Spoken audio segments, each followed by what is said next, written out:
Hey guys, Jumbo here. I'm just going to go through again the talents now that we are at 85 or nearing 85. And what we'll do is go through the glyphs, we'll go through the talents and then the rotation. I will have a little guide on the macros and everything that I use, but I'll put that into a separate video. Glyphs that I'm currently using are still Overpower, Glyph of Mortal Strike, Glyph of Bladestorm. Overpower and Mortal Strike is because they do more damage. Bladestorm is a reduction by 15 seconds. Sweeping Strike, so it costs no rage. Cleave. Now Cleave I wasn't using before, I am now using it. Cleave adds another target. Rapid Charge is just a reduction in the charge cooldown. Minor glyphs, which aren't massively important, but I use them anyway, are Glyph of Battle, Glyph of Commanding, depending on which one I need to use, and Berserking for an additional 5% rage.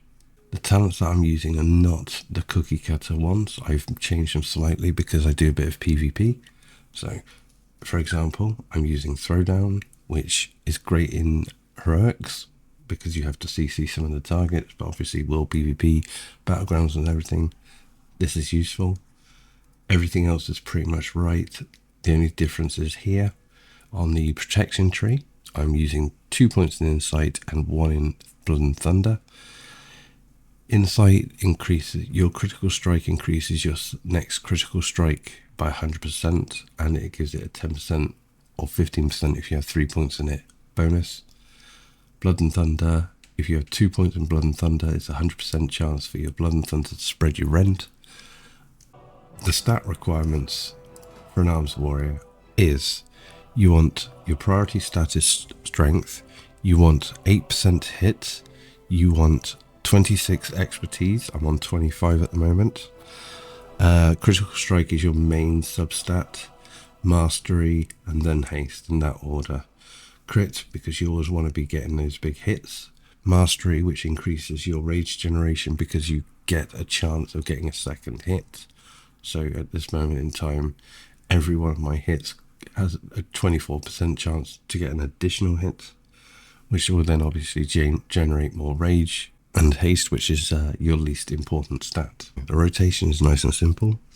It's Recklessness, Charge, Rend, Colossal Smash, Mortal Strike, and then Overpower and Slam.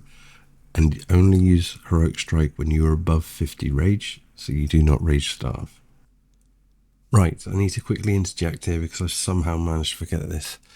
Once you've finished Recklessness and you are almost rage starved, or you are out of rage, you want to pop Deadly Calm, because for the next 10 seconds none of your abilities cost rage and you can spam the living daylights out of Heroic Strike, and then obviously once it ends you'll have full rage, which you can then spend correctly. If you're doing AoE, I would Charge, Rend, Thunderclap. Now you've only got 1 point in, so it's a 50% chance for it to spread. And then straight into a Bladestorm. When Bladestorm ends, Thunderclap again, Sweeping Strikes, and then do your normal rotation, which would be a Colossal Smash, Mortal Strike, Overpower, Slam, and then instead of Heroic Strike, use Cleave and use Thunderclap to refresh it.